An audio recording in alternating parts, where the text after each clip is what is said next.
Bill Krueger was born on April 24, 1958 in Waukegan, Illinois. The Krueger family moved to McMinnville in 1970, 1 year before Bill's freshman year in high school. As an 8th grader, Bill won the championship for the state free throw contest in front of 10,000 people at Gill Coliseum in Corvallis. It didn't take long for the city of McMinnville to realize that Bill was going to be a special athlete. In high school, Bill was an all-around athlete who did well in each sport that he participated in. He ran cross country for 1 season, but really excelled at baseball and basketball all 4 years. In baseball, he was the Grizzlies' backup pitcher and starting first baseman. Bill really stood out as one of the best infielders in Oregon, earning all-state honors. He worked tirelessly at both sports, but at that time, basketball was his true passion. You could hear him coming down the street. He'd be dribbling a basketball. And he'd come by my house. In those days, my keys were always in my mailbox because they didn't have Sonatrol or anything like that in high school. So Bill would come by and pick up the keys, and he'd go to the high school and shoot for an hour, and then he'd go up in the batting cage and hit for an hour. You know, that was Bill Krueger. Every day, every weekend, you could hear him coming. Bill would give you 125-50% every day. Practice, after practice, he wanted to stay longer and hit. He wanted to throw more. Have I done enough? Bill was a late bloomer in basketball, but his extreme dedication and relentless work ethic finally paid off in his senior year as the left-hander grew to be 6'5". After leading the Grizzlies in scoring with almost 25 points per game, his coach and close friend, Nick Robertson, got Bill a tryout with the basketball team at the University of Portland.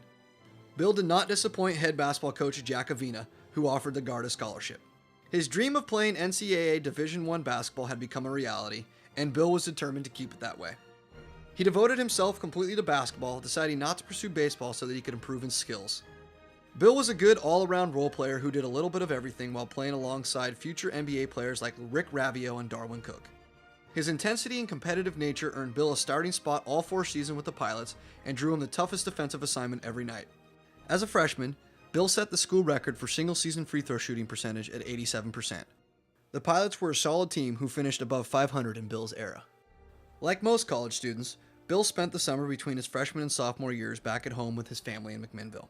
It was during this time that Bill's mother, a devout baseball fan, made it clear to her son which sport she would like him to pursue, and if he didn't, then he might as well not come home next summer because he wouldn't be receiving any more free meals and laundry service.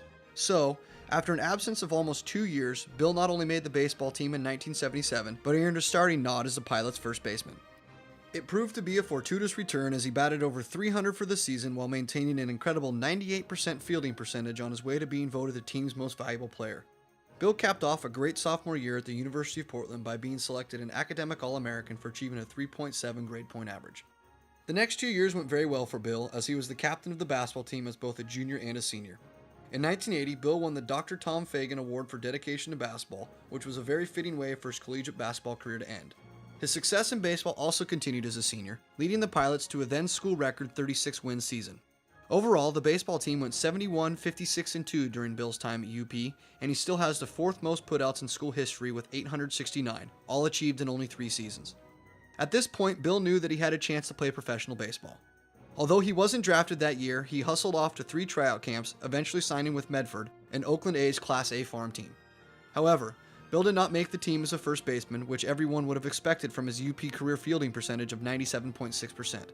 No, the A's were in desperate need of a pitcher, so they took a chance and signed the big left-hander who had only pitched 2 games in 3 seasons for the University of Portland. These were relatively new waters for Bill, as the critics were starting to doubt his abilities, telling him that he didn't throw hard enough to make it to the big leagues. But they didn't know the kind of drive that Bill Krueger had inside of him, and after 3 seasons of minor league play, Bill was moved up into the major leagues with the Oakland A's. His hard work had taken him from being the 2nd best pitcher on his high school team to an above 500 winning pitcher in the major leagues with an ERA of 3.6 after the 1983 season. Bill had proven his doubters wrong, which would become a trend over the rest of his career. He would spend the next 3 seasons with Oakland, bouncing back and forth between the minor and major leagues. I know all your teammates, as we were waiting for you in the dugout over there, they only had one thing to say. They kept saying, "Bill, you're back, you're back." Do you feel that way? Well, yeah, I'm back in the big leagues, and that's the key. Yes, they feel that way because they hadn't seen me pitch much this year. I didn't pitch a lot for the big club in spring training, and then I went up to Tacoma to pitch for a while, and so they hadn't seen me. So they were just trying to make me feel good about my game. In 1987, the A's traded him to the Dodgers, but his stint in Los Angeles would be short-lived as he would ultimately finish out that year back in Oakland. In fact, over the next few years, Bill would never spend more than a full season with any one team. But this changed during the 1991 season as Bill began to develop into the pitcher that he knew he could be. Good curveball. First time up, grounded out to Vizquel at short. Oh man, Bill Krueger's in a groove, isn't he? That's only his 25th pitch of the ball game. He's 7-3. He has the 9th best ERA in the American League at 2.94. He won 11 games for the Mariners and struck out 91 batters, which were both career highs, while getting his ERA back down to 3.6. In 1992, Bill signed as a free agent with the defending champion Minnesota Twins and got a chance to play with one of the great players of the time in Kirby Puckett. Other than when he faced us, I mean, he did good against everybody else, so I kind of went with his theory. As long as he signed with us and we were the only team to beat him real good, then why not sign with us and help us beat the other guys? And it's worked out that way. It has worked out way beyond the Twins' expectations. How could a journeyman become the Twins' ace? I made a couple adjustments and I threw a lot this winter. I got used properly in spring training, and I'm throwing strikes like I know I'm going to throw them every time out. Krueger was reaching his prime and the strikeouts began to pile up. And we'll get into that as the game goes on. Right now, look at Bill Krueger's very impressive pitching line. And the league hitting just a little over 200 against him. Only 7 walks. Krueger lives in McMinnville, where he graduated from McMinnville, Oregon High School. Not many guys from McMinnville High in the big leagues.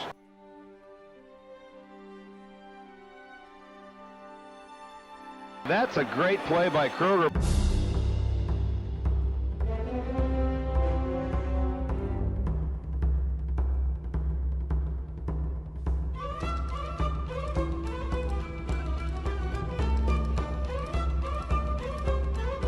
Three strikeouts in a row for Bill Krueger.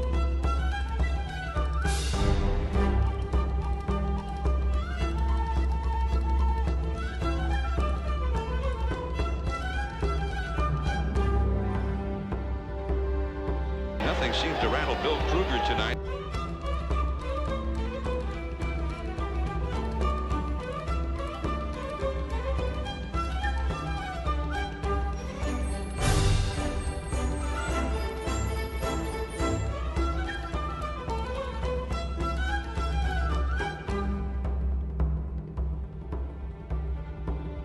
Outstanding pitch by Krueger.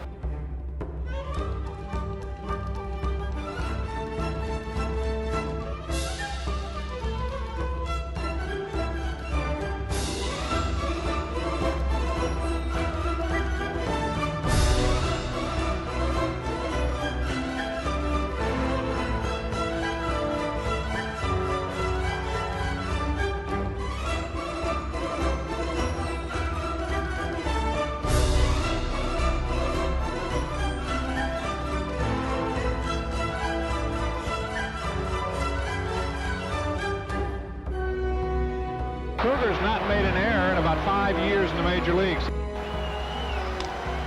This should do it. Bill Krueger looking for his first major league shutout, and he gets it. A 1-2-3 inning, the 5th time he retired the Sox in order. Tonight, Bill Krueger picking up his first major league shutout, but it was just a dominating performance by the 6'5" left-hander. Yeah, it really was, and he was helped out by some brilliant defense. Mike Pagliarulo was excellent at third base. He took a couple of hits away from White Sox hitters, but give a lot of credit to Krueger. I'll tell you, he had guys hitting weak ground balls consistently throughout the night. Sox really didn't have an opportunity to score tonight. Krueger did a great job. He only had one or two.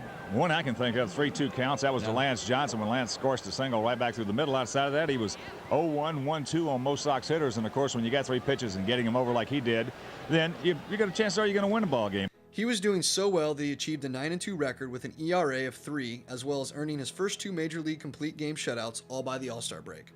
Though he did not make the All-Star team, he was given serious consideration, but before the year was over, Bill was again traded, this time to the Montreal Expos.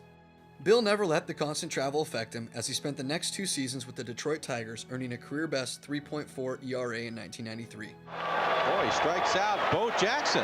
In the same year, Bill was honored by his alma mater by being inducted into the University of Portland's Athletic Hall of Fame.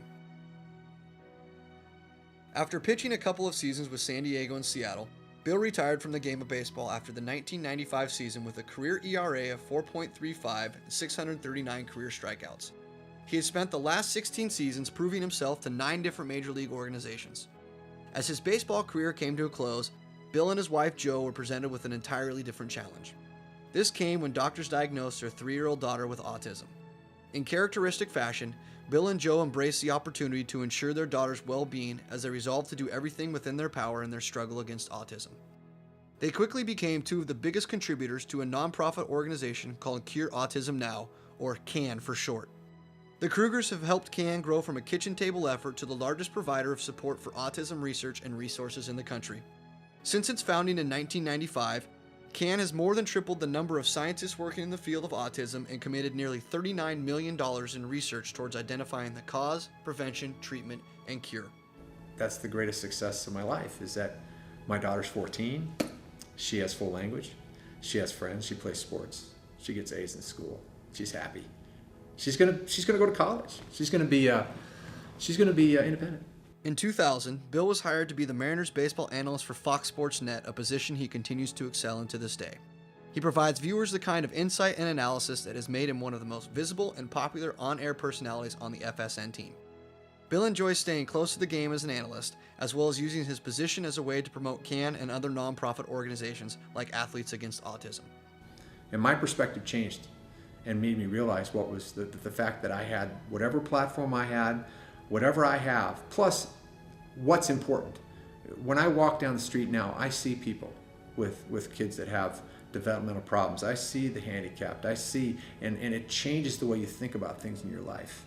It makes you realize how maybe you can make a difference for them. And because of the fact that my wife and I were successful with my daughter, it put us in a position, because most parents with kids like that are so overwhelmed. There's no way that they can do things to try to create more awareness or raise funds or dollars, or, and that's where I realized what was really important.